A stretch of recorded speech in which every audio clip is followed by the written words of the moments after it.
Hi, my name is Sean with MakerBot Learning. If you're looking to create objects in flexible materials, 3D printing molds and casting into them is a really great solution. So in this video, we'll show you some of the best practices associated with 3D printing molds. To cast into a 3D printed mold, you'll need flexible silicone or resin, cups for mixing and measuring silicone or resin, mixing sticks, rubber band to secure the mold, mold release spray, gloves, a respiratory mask, and eye protection.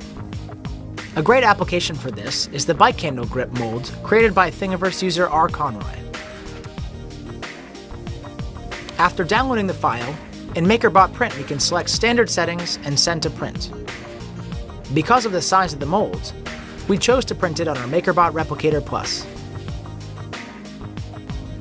You'll need to spray the 3D printed mold with mold release spray in order to facilitate part removal. Once you've done that, fix the mold together using straps, tape, or rubber bands. Your silicone will come in a 2-part formula which will need to be measured and mixed.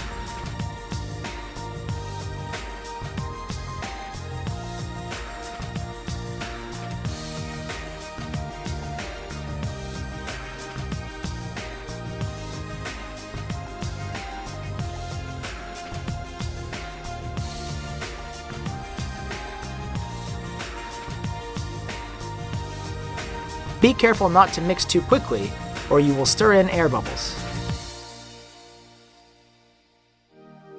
Once mixed, you can pour your resin into the mold via a funnel or an opening in the mold. The cure time of our material was 4 hours.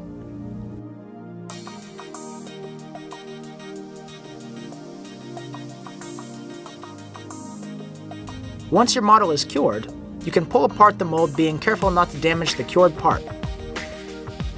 You may need to use a thin tool to gain leverage.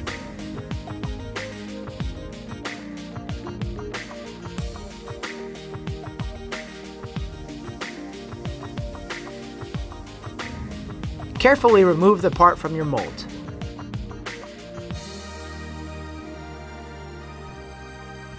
Upon removal, you may need to cut away what is called flash from areas where casting resin escaped through the seam or a void in the mold.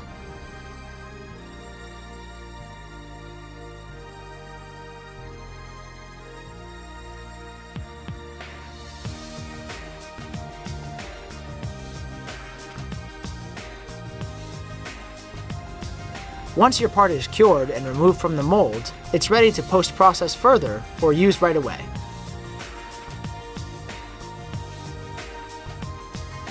You just learned how to take your prints beyond the build plate. If you're looking for more applications, check us out at makerbot.com or on our YouTube channel. And remember, if you try this at home, share it with us on Thingiverse or social media. We can't wait to see what you make.